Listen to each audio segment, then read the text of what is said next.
Salut la compagnie, c'est Jules Melon et aujourd'hui dans la Ciné Critique, je vais une nouvelle fois vous parler d'un film choc qui résonne dramatiquement avec l'actualité américaine du moment, le fameux Detroit, ou Détroit si vous préférez, sorti en 2017 et réalisé par Kathryn Bigelow, une sorte de drame biopic dans lequel nous retrouvons John Boyega, vous savez celui qui fait Finn dans la nouvelle trilogie Star Wars, mais il n'a pas fait que ça, la preuve. À ses côtés nous avons trois méchants joués par Will Poulter, Jack Reynor, tiens les deux on les a vus dans Midsommar récemment, et Ben O'Toole, voilà. Et citons également la présence de R.J. Smith, acteur-chanteur dont nous allons profiter de la très belle voix tout au long du métrage. Alors évidemment, avec ce qui s'est passé récemment à Minneapolis, avec la mort de George Floyd, violenté par un policier, les émeutes qui en ont suivi, cette œuvre est une véritable piqûre de rappel et est très importante, voilà, et montre que malheureusement, aux États-Unis, les choses n'évoluent pas vraiment et que l'histoire a la peau dure, malheureusement. Et donc nous allons suivre ici le destin plus ou moins tragique de Noirs américains et d'une femme blanche, prise au piège quelque part dans un motel et prise à partie surtout par, on va dire en majorité, trois membres des forces de l'ordre qui vont, on va dire, portés par un certain racisme, les maltraiter, limite les prendre en otage afin de savoir ce qui a pu se passer parce qu'ils ont entendu des tirs, ils se sont sentis visés, mais en fait, malheureusement, ironie de l'histoire, c'est que les coups de feu qu'ils ont entendus ont été portés par une arme factice. Et évidemment, ils ne trouveront jamais, entre guillemets, le coupable. Ça les énerve et du coup, ils se défoulent sur les Noirs américains dans ce motel. Bon, tout ceci s'est passé en 1967, donc, dans la ville de Détroit, en pleine lutte pour les droits civiques, fin de la ségrégation, tout ça.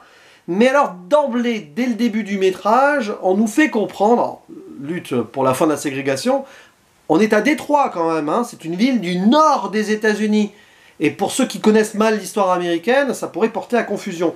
Mais voilà, il y a ce prélude en forme d'animation, voilà, qui nous montre un petit peu ce qui se passe ou ce qui s'est passé aux États-Unis.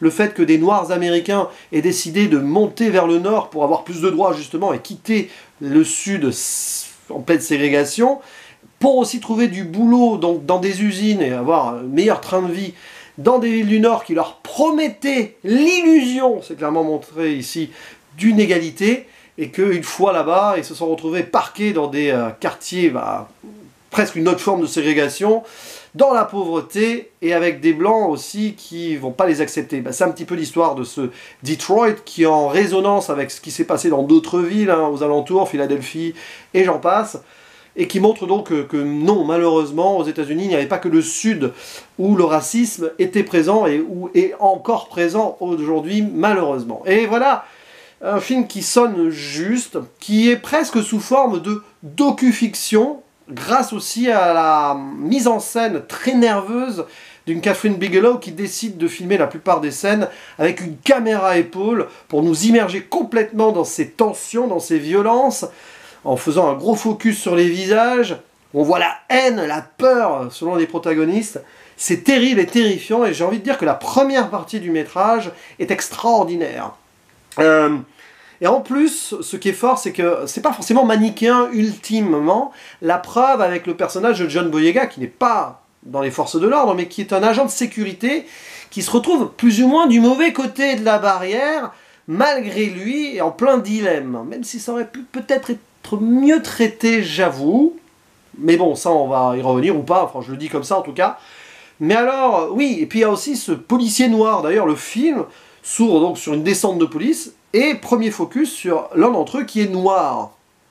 Bon, la majorité des autres sont blancs, hein, pour une descente dans un club privé qui apparemment fait une réunion illégale d'un gars qui revient du Vietnam. Et oui, parce que on est aussi à la fin de la guerre du Vietnam, où, enfin voilà, il y a certains qui reviennent de cette guerre horrible, où des Noirs ont aussi, on va dire, servi la nation et n'ont pas vraiment été bien servis derrière. Tiens, ça me rappelle qu'aujourd'hui, au moment où je poste cette vidéo, hein, parce que je l'ai faite mercredi, tel que vous la voyez, sort le nouveau Spike Lee, qui me semble va peut-être parler aussi de vétérans de guerre du Vietnam noir américain. Est-ce qu'il y a une connexion ? Peut-être, je ne sais pas.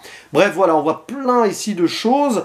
Et donc, surtout dans la première partie, on se centre dans ce huis clos, dans ce motel où la police va maltraiter donc les personnes noires qui sont dedans, notamment des chanteurs, puisque on suit un groupe de, je sais pas, R&B, soul, hein, qui venait enregistrer à Détroit un disque, et oui, Détroit c'est la ville de la Motown, hein, donc voilà, côté musical aussi, et qui vont se retrouver pris au piège avec d'autres gens, aussi un autre vétéran de la guerre du Vietnam, d'ailleurs, pas le même que celui du début, et voilà, je vais pas dire ce qui se passe, mais bon, évidemment, malheureusement, il va y avoir des dégâts humains, et voilà, donc première partie géniale, on voit vraiment les acteurs qui jouent les 3 flics blancs sont très bons dans une haine qui est assez graduée entre eux d'ailleurs. Il y en a un qui est paumé au milieu de tout ça, et c'est lui qui va démarrer d'ailleurs la tragédie, parce que mal conseillé par les autres qui sont là vraiment pour faire n'importe quoi. Il y en a un d'entre eux qui est là parce qu'il en a marre du chaos dans son quartier. Il y en a un qui est ouvertement détestable, je crois que c'est celui qui est joué par Ben O'Toole. Et celui de, voilà, le personnage Will Poulter, lui, c'est terrible parce que, bah, oui, on sent qu'il aime pas les noirs, mais c'est plus mitigé. Et c'est surtout qu'on voit qu'au début, il commet un meurtre. Il a la gâchette facile, en fait. Rien à voir avec cette prise d'otage. Et on voit les forces de l'ordre qui, au lieu de le mettre hors circuit, le laissent en fonction alors que son cas n'est pas encore examiné. Voilà ici un truc qui est terrible quand même, qui est vraiment, vraiment, vraiment encore d'actualité de nos jours quand quelqu'un dans la police fait quelque chose de mal, même potentiellement un crime raciste. On va pas forcément le sortir du business, tant évidemment présomption d'innocence, mais quand même quoi. Voilà. De plus en plus, ils sont suspendus aujourd'hui, mais quand même. Voilà. Et donc, première partie terrible, terrifiante, on n'est pas loin du film d'horreur huis clos, des fois, enfin, un film d'assaut, quoi, un petit peu. Et puis, il y a toute la seconde partie qui va se concentrer sur les conséquences. Et là, je vous avoue que je suis un petit peu sorti du truc. Alors, évidemment, faire tenir 2 heures de film sur uniquement la première partie, ça aurait été difficile. Puis, il faut aussi voir les conséquences. Donc, justice ou injustice, j'en dis pas plus. Je vous laisse une petite surprise. Encore faut-il qu'il y ait une surprise, vu, voilà. Donc, c'était obligé qu'on passe au procès, au souvenir. On voit certains qui sont hantés par les démons de ce qu'ils ont vécu cette nuit-là. Mais ouais, c'est dommage, j'étais moins dedans sur la seconde partie. Il faut dire que la première est tellement terrifiante. Mais bon, ouais, c'est obligatoire d'avoir ça pour comprendre que malheureusement, l'Amérique était assez malade à l'époque à ce niveau-là. D'ailleurs, quand il y a un procès vers la fin, tout le jury est blanc. Ça fait poser quelques questions quand même, d'équité là aussi.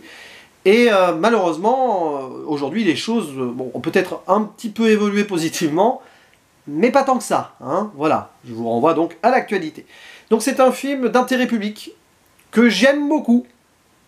Limite, je mettrais 9 à la première partie, 8-9, mais sur la deuxième, je redescends à un petit 7. Alors, qu'est-ce que je pourrais mettre comme note finale? Un gros 7 sur 10, que je vais arrondir à 8, pour des raisons, on va dire, viscérale, parce que là, quand tu vois ça, tu sais très bien ce que tu vois, c'est pas romancé. Alors évidemment, ils ont un petit peu brodé sur les témoignages, personne n'a vraiment vécu, enfin ceux qui ont vécu cela ont fait leur propre témoignage et tout, donc il n'y avait pas de caméra quoi, de surveillance, mais tu le sens que c'est terriblement réaliste et réel, donc tu ressors de là assez bouleversé. C'est un film qu'il faut montrer, c'est d'ailleurs un métrage assez pédagogique que nous n'hésitons pas à utiliser, nous profs d'anglais, avec nos élèves, voilà. Il y a 2 ans d'ailleurs, on était allé montrer ce film à nos classes de première. Et oui. Bref, c'est tout ce que j'avais à dire sur ce Détroit de Kathryn Bigelow. Et je vous dis à la prochaine. Ciao.